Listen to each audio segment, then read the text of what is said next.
Hello students, good morning. ఈరోజు న్యూస్ పేపర్లో మన ఎగ్జామ్కి సంబంధించి ఏమేమి ఇంపార్టెంట్ ఆర్టికల్స్ వచ్చాయో చూద్దాం. So the first article is why Adivasis are resisting Ken Betwa river linkage project. ఈ ఆర్టికల్లో ఏంటంటే Ken Betwa river linking project అన్నది కన్స్ట్రక్ట్ చేస్తున్నారు.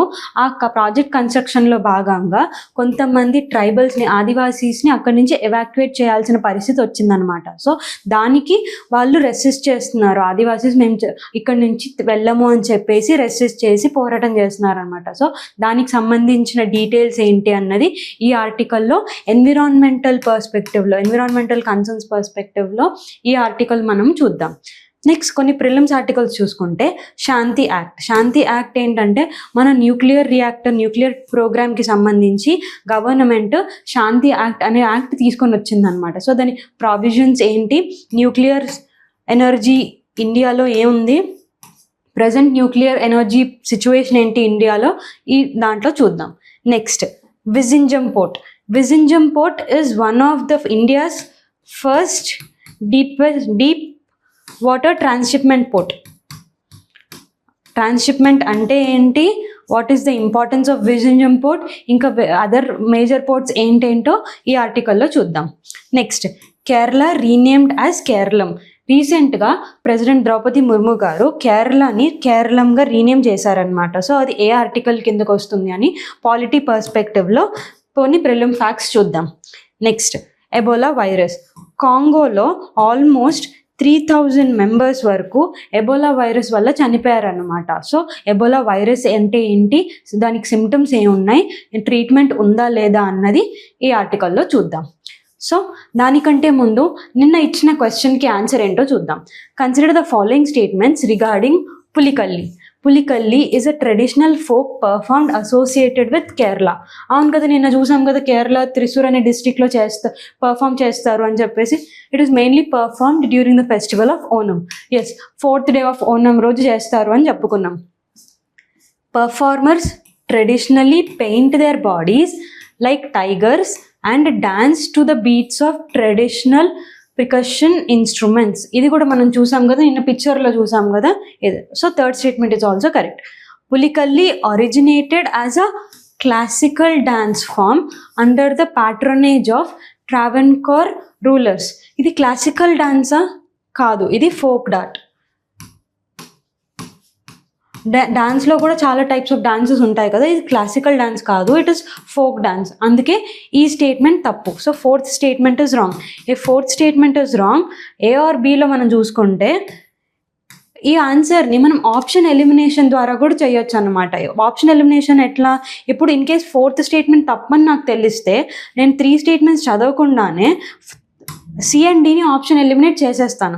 నాకు ఇప్పుడు 2 ఆప్షన్స్ ఉన్నాయి, ఏ ఆర్ బిలో నేను ఏదో ఒక ఆప్షన్ చూస్ చేసుకోవాలి.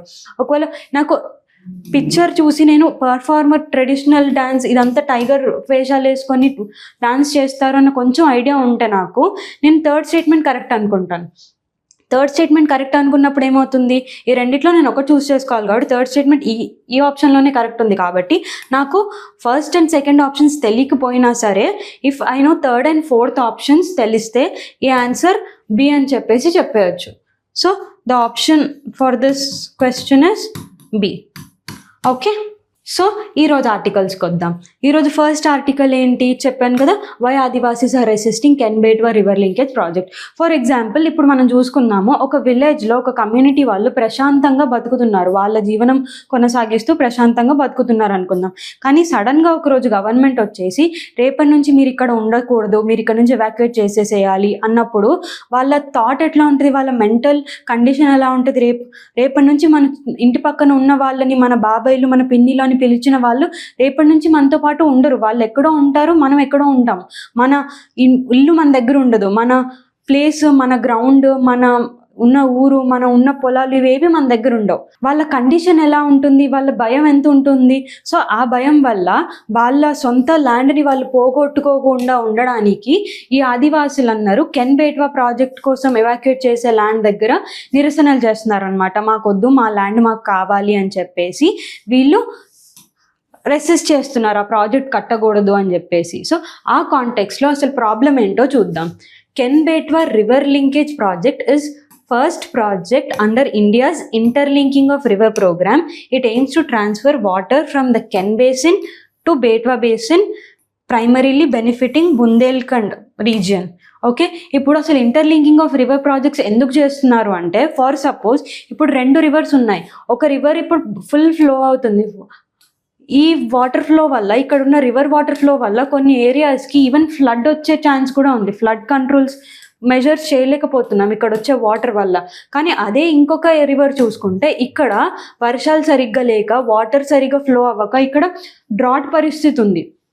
ఇక్కడ ఫ్లడ్ అవుతుంది, ఇక్కడ డ్రాట్ అవుతుంది. సో దానికి ఏం చేస్తుందంటే ఒక సొల్యూషన్ ఏంటంటే, ఈ రివర్ని కనెక్ట్ చేస్తే ఇక్కడున్న ఎక్సెస్ వాటర్ అంతా ఫ్లో అయ్యి ఇక్కడ వాటర్ డెఫిసిట్ రివర్లోకి పారి ఇక్కడ కూడా వాటర్ ఉంటాయి, ఇక్కడ కూడా వాటర్ ఉంటాయి. ఇక్కడ హ్యాబిటాట్కి యూస్ఫుల్ అవుతుంది, ఇక్కడ హ్యాబిటాట్ యూస్ఫుల్ అవుతుంది అన్న ఉద్దేశంతో తీసుకొచ్చిన ప్రాజెక్ట్ ఇంటర్లింకింగ్ ప్రాజెక్ట్ అనమాట, రివర్ ఇంటర్లింకింగ్ ప్రాజెక్ట్. ఇక్కడ ఇప్పుడు రివర్ లింకింగ్ ప్రాజెక్ట్ ఏంటి, ఒకటి కెన్, ఒకటి బేట్వా. సో కెన్ బేసిన్లో ఉన్న ఎక్సెస్ వాటర్ని బేట్వా బేసిన్కి పంపించి బుందేల్ఖండ్, మధ్యప్రదేశ్ బుందేల్ఖండ్ రీజియన్కి బెనిఫిట్ చేయాలి అన్న థాట్తో ఈ ప్రాజెక్ట్ తీసుకొచ్చారన్నమాట. ఓకే, కాకపోతే ఇక్కడ ప్రాబ్లం ఏమైపోతుందంటే, డ్యామ్ కన్స్ట్రక్ట్ చేస్తున్నారు. డ్యామ్ కన్స్ట్రక్ట్ చేయాలి కదా రివర్ లింకింగ్ చేయాలి అంటే. సో ఆ డ్యామ్ కన్స్ట్రక్షన్ వల్ల ఆల్మోస్ట్ 10 ఊర్లు మునిగిపోతాయి అన్నమాట. 10 ఊర్లు మునిగిపోవడంతో పాటు another 12 villages will be displaced. ఇంకొక 12 విలేజెస్ ఏవైతే ఉంటే అవి డిస్ప్లేస్ అవ్వాల్సి వస్తుంది. వాటిని ఆ కన్స్ట్రక్షన్ భాగంగా, ఫ్లో భాగంగా ఇంకొక 12 విలేజెస్ కూడా డిస్ప్లేస్ అవ్వాల్సి వస్తుంది అనమాట. సో ఓవరాల్గా 22 విలేజెస్ ఎఫెక్ట్ అయిపోతున్నాయి. అది కన్సర్న్ అనమాట. సో అక్కడున్న ప్రజలకి ఎందుకు పోరాటం చేస్తున్నారు, ఎందుకు రెసిస్ట్ చేస్తున్నారు కట్టకూడదు, ఒకటి వాళ్ళ ఊర్లు డిస్ప్లేస్ చేసేస్తున్నారు, వాళ్ళు డిస్ప్లేస్ అవ్వాల్సి వస్తుంది. అండ్ వాళ్ళ లాస్ ఆఫ్ ఫారెస్ట్ కూడా, లాస్ ఆఫ్ ఫారెస్ట్ ఏరియాస్ అంతే కదా. ఫారెస్ట్ నుంచి మనకి ఫ్యూయల్ వుడ్ వస్తుంది, ఫుడ్, మెడిసినల్ ప్లాంట్స్ కానీ, మైనర్ ఫారెస్ట్ ప్రొడ్యూస్ కానీ, ఇదంతా మనకి చాలా రెవెన్యూ జనరేట్ అవుతుంది మనం చూసుకున్నట్టయితే ఫారెస్ట్ నుంచి. కానీ ఇప్పుడు ఆ ఫారెస్ట్ అన్నది తీసేయడం వల్ల, ప్రాజెక్ట్ కన్స్ట్రక్షన్ వల్ల డిఫారెస్టేషన్ చేయాల్సి వస్తుంది కదా. ఆ డిఫారెస్టేషన్ వల్ల కూడా loss of forest and loss of revenue కూడా అనమాట. సో ఇవన్నీ మనకి ఎవరు అందిస్తారు, ఈ ఆదివాసులే అందిస్తారు కదా. సో వాళ్ళకు కూడా ఒక సోర్స్ ఆఫ్ ఇన్కమ్ పోతున్నట్టే కదా. వాళ్ళు ఏం చేస్తారు, ఇవే కదా, ఇవన్నీ ఫారెస్ట్ ప్రొడ్యూస్ అంతా బయట మార్కెట్కి వచ్చేసి వాళ్ళు అక్కడ అమ్ముకుంటూ వాళ్ళు ఎకనామికల్గా డెవలప్ అవుతుంటారు కదా. ఇప్పుడు అదే లేకపోతే, ఆ జీవనమే లేకపోతే వాళ్ళు ఏం చేసుకొని ఉంటారు, ఎలా జీవనం కొనసాగిస్తారు అన్న పాయింట్తో వాళ్ళు ఇంకొక రెసిస్ట్ చేస్తున్నారు అనమాట. ఇంకొకటి, వాళ్ళ అగ్రికల్చరల్ ల్యాండ్ కూడా వాళ్ళు అక్కడే, మనం చూసుకుంటే ట్రైబల్ ఏరియాస్లో చూసుకుంటే ఈవెన్ వాళ్ళు అక్కడే అగ్రికల్చర్ చేస్తూ అక్కడే ఉంటారు కదా, లైవ్లీహుడ్ అంతా అక్కడే కొనసాగిస్తారు కదా. అలా చేస్తే కూడా ఇప్పుడు ఈ అగ్రికల్చరల్ ల్యాండ్ కూడా వాళ్ళకి పోగొట్టినట్టే కదా. And cultural and spiritual concerns కూడా, వాళ్ళు అడవిని కానీ, అడవి చెట్లని కానీ, ఇవన్నిటిని ఒక కల్చరల్ కన్సర్న్తో, స్పిరిచువల్ కన్సర్న్తో వాళ్ళు చూసుకుంటారు. వాళ్ళలో ఆ ఫారెస్ట్లో కానీ, ఆ చెట్లలో కానీ వాళ్ళు దైవత్వాన్ని చూసుకుంటారు. సో ఇప్పుడు అలా ఫారెస్ట్ని మనం తీసేయడం వల్ల కూడా వాళ్ళ కల్చరల్ థ్రెట్ కూడా ఉంటుంది అన్న కన్సర్న్ కూడా వాళ్ళు చెప్తున్నారు అనమాట. అండ్ ఇంకొకటి రీహాబిలిటేషన్ కన్సర్న్స్. ఓకే సరే, మేము వెళ్ళిపోయినా సరే మాకు కరెక్ట్ రీహాబిలిటేషన్ ఉండాలి, మమ్మల్ని ఎక్కడైతే తీసుకెళ్ళి పెడతారో అక్కడ సరిగ్గా ఎక్విప్మెంట్స్ మాకు ఉండాలి, సదుపాయాలు మాకు ఉండాలి అని అంటున్నారు. ఏం డిమాండ్ చేస్తున్నారు, forest for forest, land for land, water for water and village for village. ఇది వాళ్ళ డిమాండ్ అనమాట. మేము ఎంతైతే ఫారెస్ట్ వదులుకుంటున్నామో అంత ఫారెస్ట్ ఏరియా మాకు కావాలి, ఎంతైతే ల్యాండ్ వదులుకుంటున్నామో అంత ల్యాండ్ మాకు కావాలి, ఎంత వాటర్ అయితే వదులుకుంటున్నామో అంత వాటర్ మాకు కావాలి అన్న పాయింట్ ఆఫ్ వ్యూతో డిమాండ్ చేస్తున్నారు అనమాట. ఇంకోటి participation deficit. Community demand greater consultation and meaningful role in decisions affecting their life. వాళ్ళని ప్రాపర్ కన్సల్ట్ అవ్వట్లేదు, మమ్మల్ని ప్రాపర్గా కన్సల్ట్ అయిన తర్వాత డెసిషన్ తీసుకోవాలి ప్రాజెక్ట్ గురించి అని ఇంకొక కన్సర్న్ చెప్తున్నారు వాళ్ళు.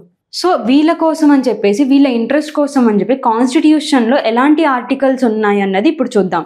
ఒకటి, 5th షెడ్యూల్లో మెన్షన్ చేశారు already, safe guards administration and interest of scheduled tribes in scheduled areas. 5th షెడ్యూల్లో కరెక్ట్గా మెన్షన్ చేస్తుంటారు అనమాట, ఎందుకంటే వాళ్ళ రైట్స్ని, వాళ్ళ అడ్మినిస్ట్రేషన్ని సేఫ్ గార్డ్ చేయాలని షెడ్యూల్డ్ ట్రైబ్స్ వాళ్ళది.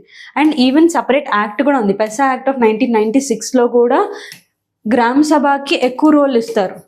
ఇలాంటి డెసిషన్స్ అన్ని తీసుకునే ముందు గ్రామ సభని కన్సల్ట్ అవ్వాలి, వాళ్ళ ఒపీనియన్ ఏంటో తెలుసుకోవాలి అన్న థాట్తో పెసా యాక్ట్ అన్నది తీసుకొచ్చారనమాట. ఈవెన్ ఫారెస్ట్ రైట్ యాక్ట్ కూడా ఉంది, recognizes individuals and community forest rights. ఇక్కడ ఫారెస్ట్ రైట్స్ వాళ్ళకి ఇస్తారు ఈ ఫారెస్ట్ రైట్స్ భాగంగా.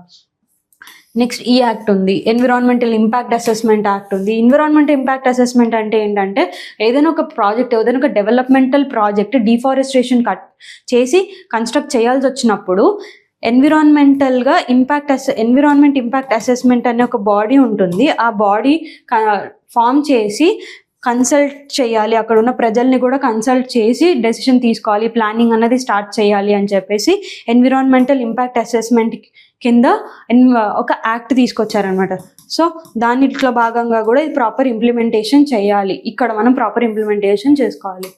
So what is the way forward here, what we need to do? ఇప్పటి వరకు ఉన్న కాన్స్టిట్యూషనల్ ఆర్టికల్స్ ఏంటో చూసాం, అండ్ ఈవెన్ ట్రైబల్స్ వాళ్ళ కన్సర్న్స్ కూడా చూసాం కదా. ఇప్పుడు అసలు వే ఫార్వర్డ్ ఏం చేయాలి? మీనింగ్ఫుల్ గ్రామ సభ పార్టిసిపేషన్. ఫస్ట్ ఆ కన్సల్ట్ అయ్యే టైంలో గ్రామ సభని, వాళ్ళకున్న ట్రైబల్ ఏరియాస్లో ఉన్న గ్రామ సభని ప్రాపర్ కన్సల్టేషన్ అండ్ వాళ్ళ పార్టిసిపేషన్ ఉండేటట్టు చూసుకోవాలి. And complete recognition and settlement of forest rights before displacement. వాళ్ళు డిస్ప్లేస్ అవ్వకముందే కంప్లీట్గా వాళ్ళ రైట్స్ ఏంటి, వాళ్ళకి ఇవ్వాల్సిన రీహాబిలిటేషన్ ఏంటి అంతా ప్రాపర్గా సెట్ చేసిన తర్వాత వాళ్ళని రీహాబిలిటేట్ చేయాలి అని చెప్పేసి వే ఫార్వర్డ్. ఇంకోటి provide land based rehabilitation when ever feasible. ఎక్కడెక్కడైతే పాసిబుల్లో అక్కడ ల్యాండ్ బేస్డ్ రీహాబిలిటేషన్ ఉండేటట్టు చూసుకోవాలి, వాళ్ళకి ల్యాండ్ ఇచ్చేటట్టు చూసుకోవాలి. And ensures transparent and timely compensation కూడా మనకి ఇచ్చేటప్పుడు టైమ్లీగా వాళ్ళకి ఎప్పుడో ఇవాక్యుయేట్ అయిపోయిన తర్వాత రీహాబిలిట్ అయిపోయిన తర్వాత 1 yearకి అట్లా డిలే చేయకుండా టైమ్లీగా వాళ్ళ కంపెన్సేషన్ ఇచ్చి ట్రాన్స్పరెన్సీ మెయింటైన్ చేస్తే బెటర్, ట్రస్ట్ పెరుగుతుంది వాళ్ళకు కూడా. And restore livelihood, not merely providing monetary compensation. మీరు ల్యాండ్ వదులుకుంటున్నారు కాబట్టి మీకు 1 లక్ష రూపాయలు ఇస్తాం, లేకపోతే 5 లక్షలు పర్ ఎకర్ ఇస్తాం అట్లా అనకుండా వాళ్ళకి రీస్టోరేషన్ ఆఫ్ లైవ్లీహుడ్. ఇప్పుడు వాళ్ళు ఆ ఫారెస్ట్ మీదే జీవనం కొనసాగిస్తున్నారు కాబట్టి వాళ్ళకి ఏదైనా ఆల్టర్నేటివ్ లైవ్లీహుడ్ ఇస్తే బెటర్ అని చెప్పేసి we can give a way forward. Strengthen environmental monitoring and biodiversity safeguards. ఎందుకంటే వీటి వల్ల వాళ్ళ రీహాబిలిటేషన్కే కాకుండా ఎన్విరాన్మెంట్కి కూడా ప్రాబ్లం కాబట్టి, ఎన్విరాన్మెంటల్ కన్సర్న్స్ కూడా ఉన్నాయి కాబట్టి environmental monitorings and timely biodiversity safeguard కూడా అయ్యేటట్టు చూసుకోవాలి. ఎందుకంటే ఇక్కడ పన్నా టైగర్ రిజర్వ్ కూడా మనకి కనిపిస్తుంది. సో ఆ హ్యాబిటేషన్ కూడా దెబ్బతినకుండా మనం జాగ్రత్తలు తీసుకోవాలి అండ్ టైమ్లీ మానిటరింగ్ చేయాలి. Adopt watershed management, rain water harvesting and ground water conservation along side of river linking. దీంతో పాటు రివర్ లింకింగ్ చేయడంతో పాటు మనం వాటర్ షెడ్ మేనేజ్మెంట్ లాంటి కన్జర్వేషన్ యాక్టివిటీస్ చేయడం వల్ల రీసైక్లింగ్ అన్నది చేయొచ్చు. మనకున్న వాటరే కానీ, గ్రౌండ్ బేస్డ్ వాటరే కానీ, water shed management, rain water harvesting వీటి వల్ల వాటర్ని రీసైకిల్ చేసుకొని మనం గ్రౌండ్ వాటర్ పెంచుకుంటే అది మనకి ఎన్విరాన్మెంటలీ చాలా ఫిజిబుల్ ఉంటుంది.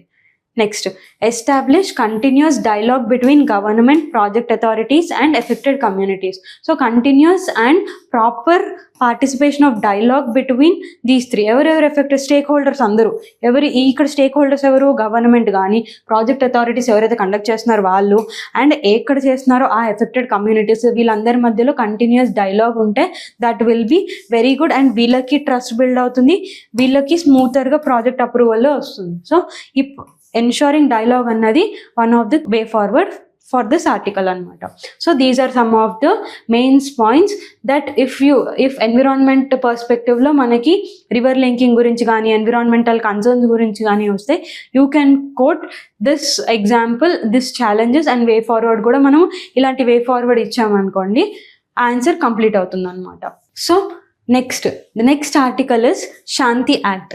శాంతి యాక్ట్ అనేది ఎందుకు తీసుకొచ్చాం? Sustainable harnessing and advancement of nuclear energy for transforming India.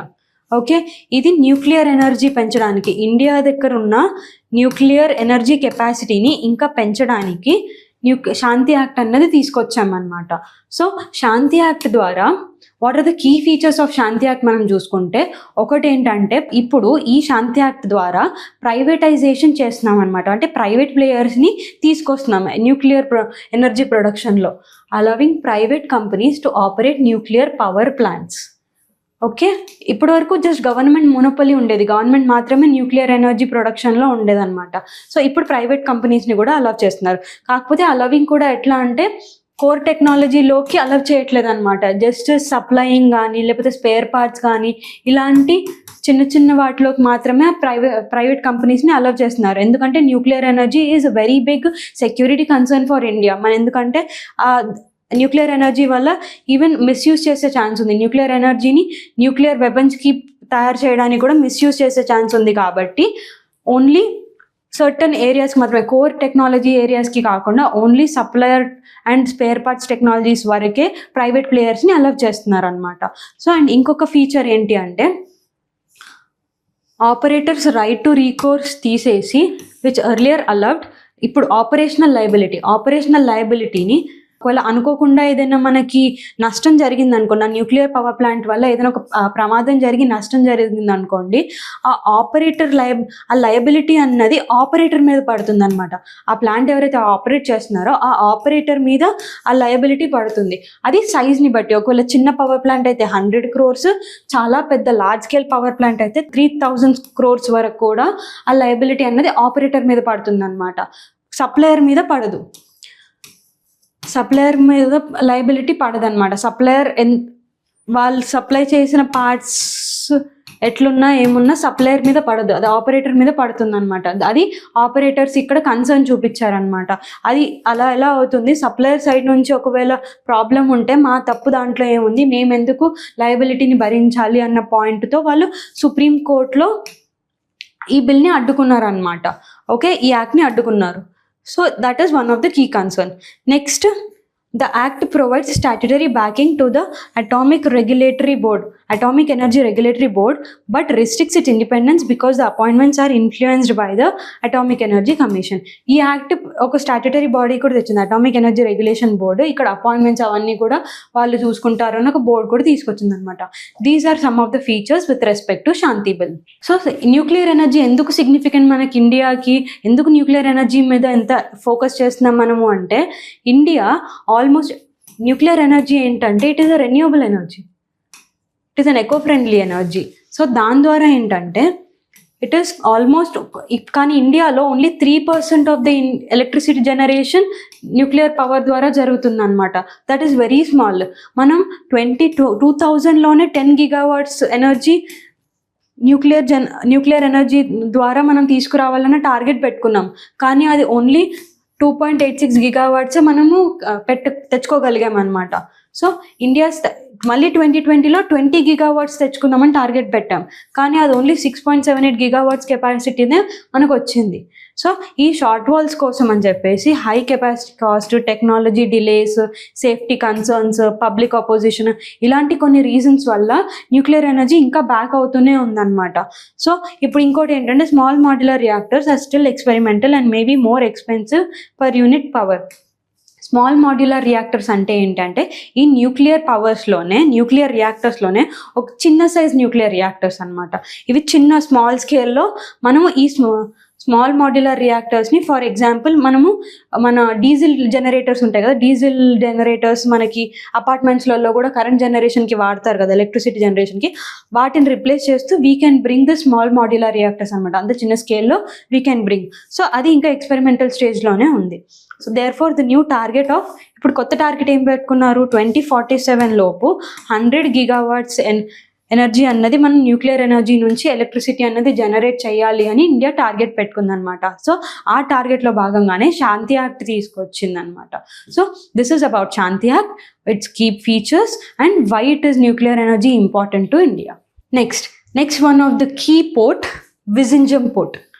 విజింజమ్ port ఎందుకు ఇంపార్టెంట్ అంటే it is India's first transshipment port, deep water transshipment port. అసలు డీప్ వాటర్ ట్రాన్స్షిప్మెంట్ పోర్ట్ అంటే ఏంటి, ఇప్పుడు దిస్ ఇస్ ఇండియా, ఇది ఇండియా కదా, ఇక్కడి నుంచి ఒక పోర్ట్ వచ్చింది అనుకోండి, ఇక్కడ నుంచి ఒక షిప్ వచ్చింది, ఇక్కడ ఒక షిప్ ఇక్కడున్న లోడ్ని ఇక్కడ నుంచి లోడ్ అంతా వేరే షిప్లోకి వేసుకొని ఈ షిప్లోంచి మళ్ళీ వేరే కంట్రీలోకి తీసుకెళ్ళాలన్నమాట. దాన్ని ట్రాన్స్షిప్మెంట్ అంటాం. ఇంటర్మీడియట్గా డైరెక్ట్గా ఒక షిప్లోంచి ఒక షిప్కి డైరెక్ట్గా మనము ఒక కంట్రీలోంచి ఇంకో కంట్రీకి డైరెక్ట్గా వెళ్ళకుండా ట్రాన్స్షిప్మెంట్ అంటే ఏంటంటే ఈ షిప్లోంచి ఒక ఇంటర్మీడియట్ షిప్లోకి ఇక్కడున్న లోడ్నంతా మళ్ళీ లోడ్ చేసేసి మళ్ళీ వెళ్ళి ఈ షిప్ అన్నది వేరే కంట్రీలో అన్లోడ్ చేస్తుంది అనమాట.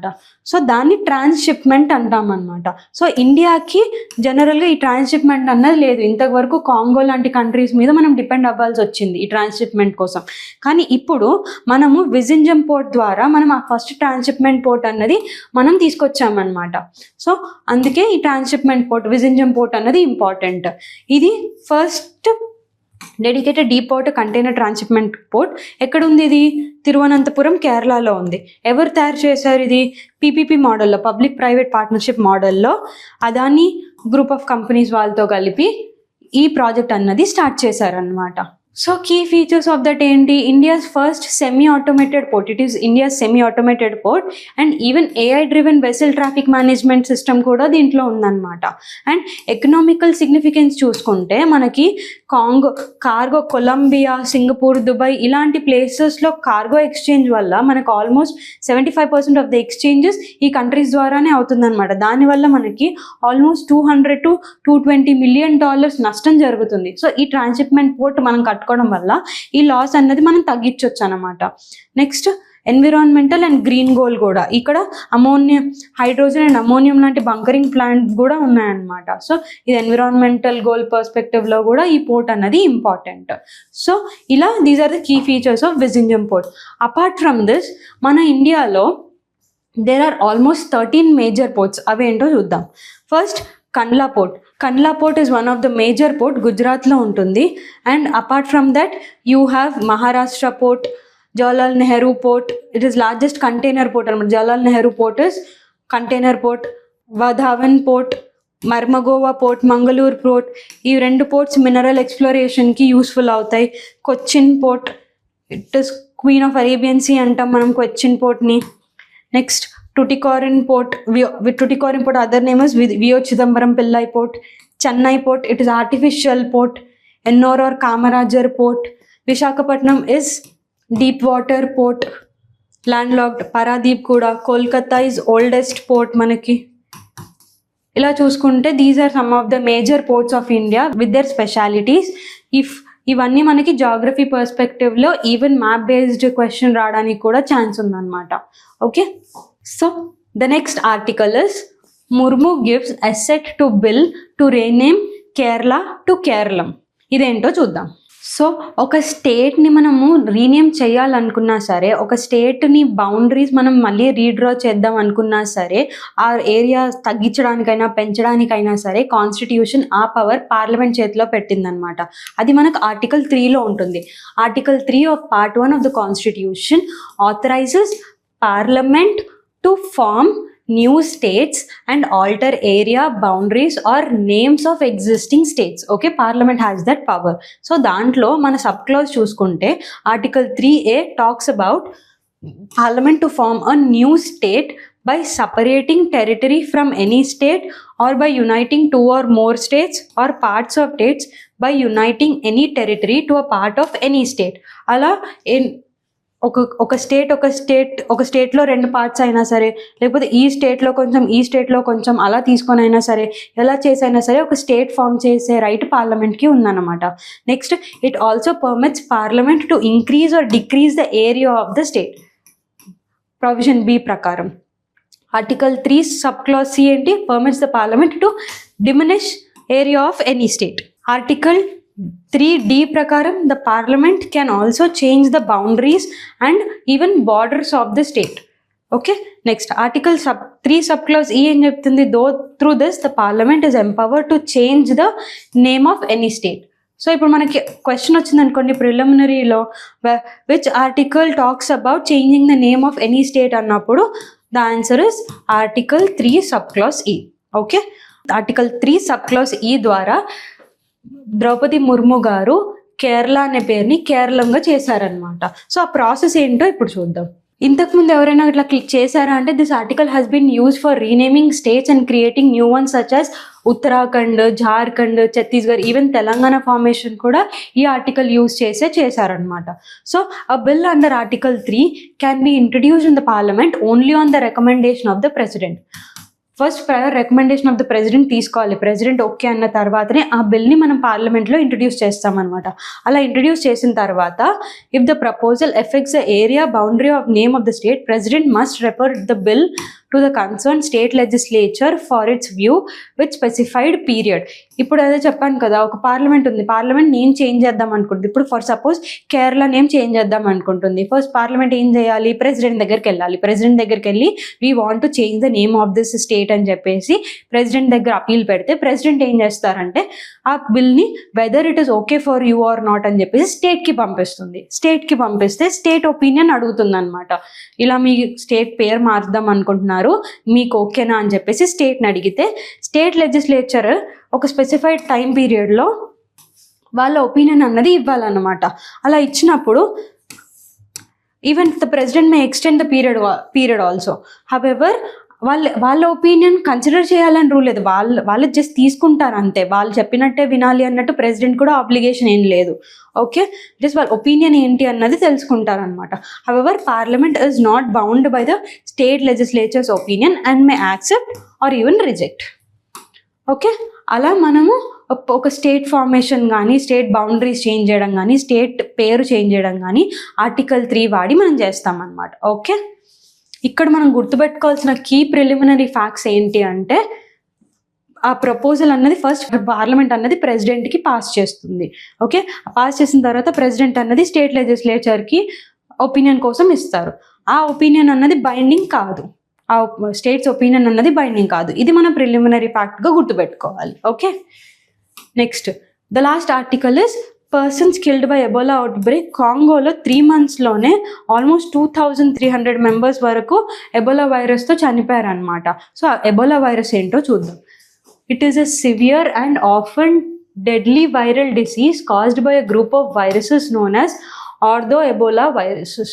It is severe contagious disease affecting humans and even non-human primates kuda. Okay, Ebola first identified in 1976 in South Sudan and Democratic Republic of Congo. ఇలా ఆఫ్రికన్ కంట్రీస్లో ఫస్ట్ టైం ఎబోలా అన్నది మనం predict చేసామన్నమాట.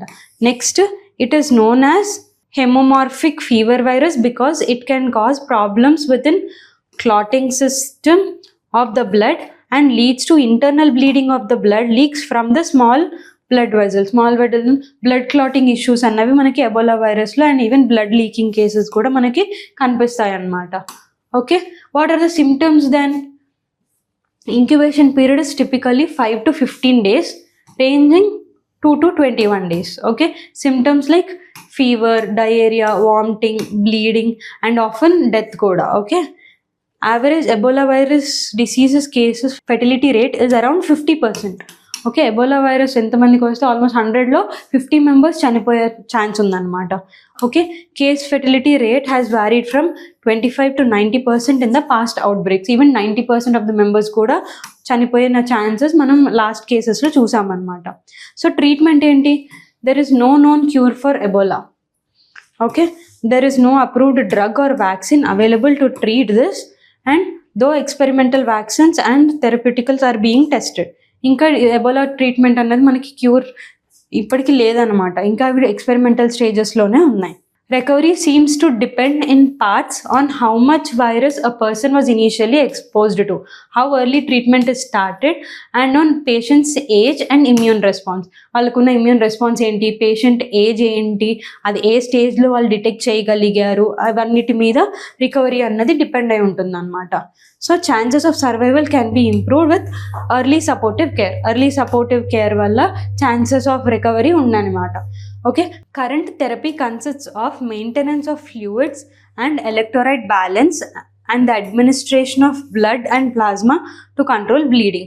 So ఇప్పటికైతే current therapy ఏంటి అంటే maintaining the fluids, electrolyte balance, మన బాడీలో fluids, water intake, juice intakes ఇట్లా ఎక్కువ తీసుకోవడము and blood and plasma control, bleeding control చేయడం వల్ల we can control this disease అనమాట. We can increase the chance of survival.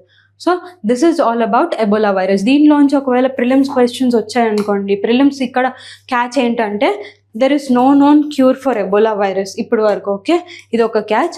And ఇంకొకటి, we can also include symptoms and incubation period for hour preliminary facts. దాంతోపాటు ఏ virus వల్ల, ఏ group of virus వల్ల Ebola virus వస్తుంది అని తెలుసుకుంటే that will be helpful for our prelims. Okay, these are some of the articles from today's newspaper. Thank you.